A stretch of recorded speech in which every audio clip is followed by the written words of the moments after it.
So after roughly 20 hours, which is eerily precise to what Larian stated it would be, I finished the early access of Baldur's Gate 3 on stream, and I thought I would tell you about the good, the bad, and the ugly, as the title might imply.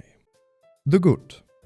The voice acting is bloody on point. Like, genuinely, I have not encountered a single voice line in this game that sounded off or had the wrong tone. In a conversation you actually feel like it is one, and you aren't ripped from that immersion by a voice line that feels out of place.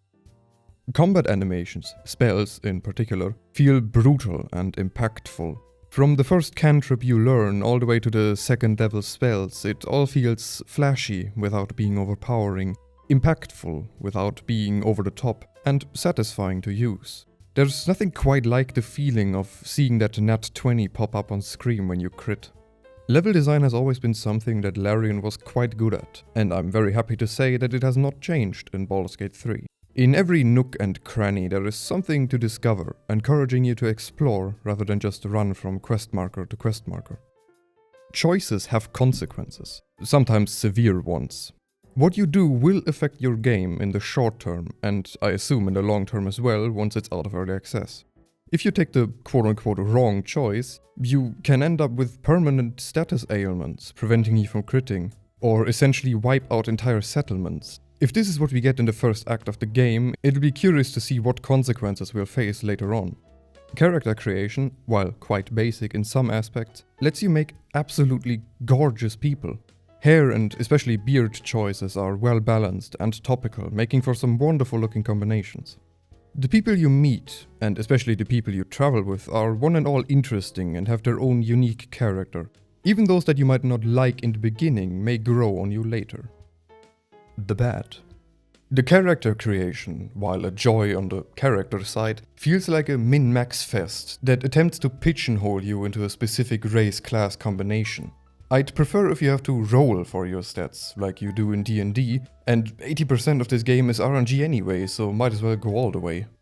Enemies have far too many alchemical items and arrows on them, that they throw around in combat like candy. I'd be fine with it if the settlement leaders and their henchmen had some stuff, but all the way from the lowest goblin scout to some dwegar in the middle of nowhere, they all throw fire bombs around like it's Dresden 45. The death of a companion feels meaningless, caused by an abundance of scrolls.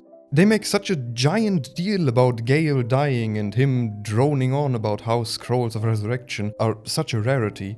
Meanwhile I stand there like, mate, I got 12 of them with me. The NPC that you can have in your camp that can revive your companions, who talks about his powers like he's some sort of god, has never been used in my 60 hours of playtime, even once.